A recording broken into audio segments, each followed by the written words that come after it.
नमस्कार, स्वागत है आपका हमारे चैनल पर। मैं हूं आपके साथ शिप्रा सैनी।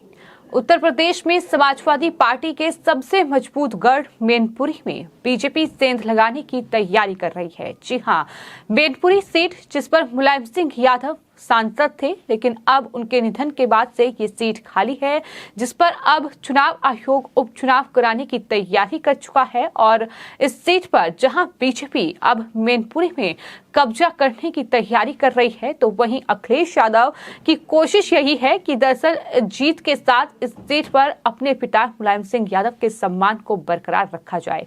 लेकिन सबसे बड़ी खबर जो इस सीट से जुड़ी हुई सामने आई है वो ये कि दरअसल बीजेपी अपर्णा यादव, जो कि मुलायम सिंह यादव की बहू है, उन्हें दरअसल इस सीट पर चुनावी मैदान में उतार सकती है। इसके लिए बीजेपी में मंथन लगातार जारी है और खबर ये भी सामने आई है कि अपर्णा यादव ने इस कड़ी में केंद्रीय गृह मंत्री अमित शाह से भी मुलाकात की है। वहीं अपर्णा का ये कहना है कि दरअसल मैनपुरी में चुनाव लड़ने के लिए उन्हें अभी कुछ वक्त चाहिए। इस पर विचार विमर्श करने के लिए, सोचने के लिए उन्होंने कुछ वक्त की बात कही है। लेकिन कुल मिलाकर समाजवादी पार्टी का गढ़ है मैनपुरी, जहां मुलायम सिंह यादव के निधन के बाद से यहां ये सीट खाली है और इस पर अब उपचुनाव की तैयारी हो रही है।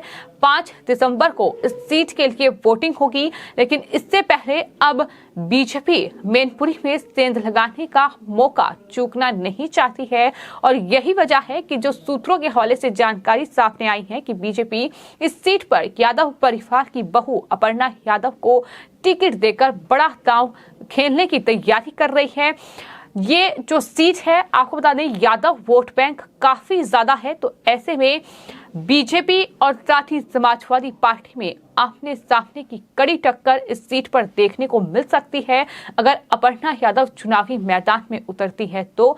लेकिन इसके अलावा भी कई विकल्प बीजेपी दरअसल तलाश रही है, जिसमें इटावा के पूर्व सांसद रघुराज सिंह शाक्य हैं। इसके अलावा विधायक ममतेश शाक्य भी हैं, प्रेम सिंह शाक्य और राहुल राठौड़ के अलावा प्रदीप चौहान का नाम भी इस वक्त चर्चा में है। लेकिन यादव जो वोट बैंक है वो काफी ज्यादा है, तो ऐसे में यादव परिवार के नाम के चलते बीजेपी जो है वो अपर्णा यादव को चुनावी मैदान में उतारने का मन बना रही है। इस तरह की खबरें सामने आई है और जब खबर ये सामने आई कि उन्होंने दरअसल केंद्रीय गृह मंत्री अमित शाह से भी मुलाकात की है, तो कहीं ना कहीं उसके बाद अब ये साफ माना जा रहा है कि अपर्णा यादव बीजेपी की उम्मीदवार हो सकती हैं।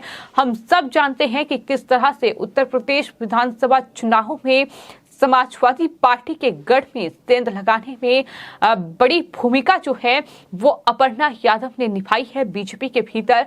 चूंकि 2022 विधानसभा चुनावों के वक्त ही अपर्णा यादव समाजवादी पार्टी परिवार को छोड़कर दरअसल बीजेपी में शामिल हुई थी और उसके बाद उन्होंने बीजेपी के लिए तमाम उन जगहों पर चुनाव प्रचार किया जहां यादव वोट बैंक काफी ज्यादा था, या यूं कहें कि जो समाजवादियों का गढ़ था वहां अपर्णा को चुनावी कैंपेन के लिए उतारा गया। हालांकि उसके बाद उन्हें कोई अहम जिम्मेदारी फिलहाल बीजेपी में नहीं मिली है, लेकिन अब ये माना जा रहा है कि मैनपुरी की जो सीट मुलायम सिंह यादव के निधन के बाद खाली हुई है, अब उस पर जो चुनाव लड़ाने की तैयारी है वो दरअसल बीजेपी अपर्णा यादव को कर रही है और इस तरह अब इसे बड़े दांव के तौर पर बीजेपी के देखा जा रहा है। हालांकि आजमगढ़ और साथ ही रामपुर जैसे जो समाजवादी पार्टी के किले माने जाते थे उन्हें भी बीजेपी ने भेद दिया और इसके बाद बीजेपी का जो आत्मविश्वास है वो जाहिर तौर पर चरम पर है और ऐसे में बीजेपी मैनपुरी सीट पर कब्जा करने के अपने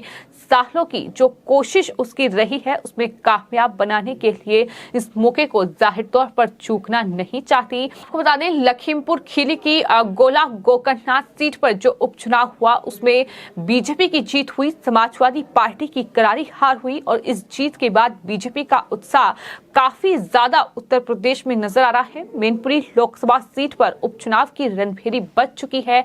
मुलायम सिंह यादव के निधन के बाद ये सीट खाली हुई और एक और इंदौर, जहां सपा के लिए जाहिर तौर पर इस सीट पर साख बचाना चुनौती होगी, लेकिन वहीं बीजेपी सपा का एक और मजबूत गढ़ भेदने की तैयारी कर रही है। और बीजेपी के लोकसभा प्रभारी मानवेंद्र सिंह हाल ही में मैनपुरी पहुंचे, जहां उन्होंने संगठन के लोगों के साथ बैठक करके चुनाव की रूपरेखा तैयार की।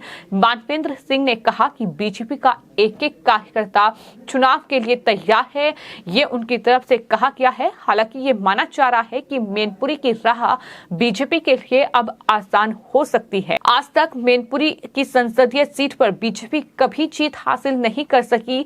हाँ, ये बात भी सही है कि बीजेपी ने जीत का अंतर कम करने में जरूर वो कामयाब रही है।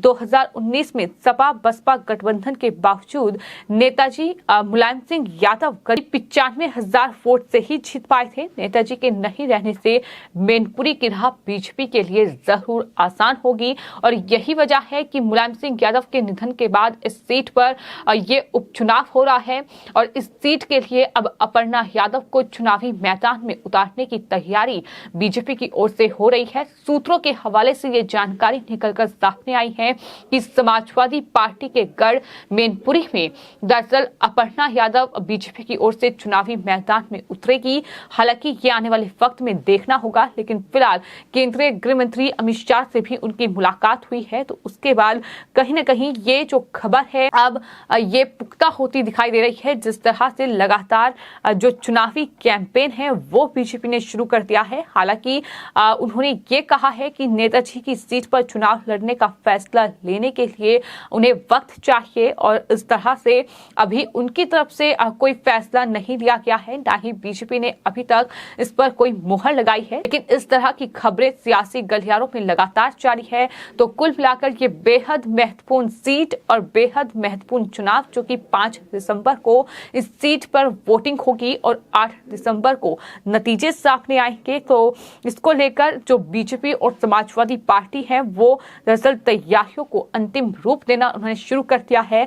लेकिन देखना दिलचस्प होगा कि आखिर समाजवादी पार्टी किसे चुनावी मैदान में उतारती है। अगर बीजेपी अपर्णा यादव को चुनावी मैदान में उतारती है तो, लेकिन आपको याद दिला दें, अपर्णा यादव बीजेपी में शामिल हुई उत्तर प्रदेश विधानसभा चुनावों से ठीक पहले और उसके बाद किस तरह से उन्होंने चुनावी कैंपेन में जान झोंक दी।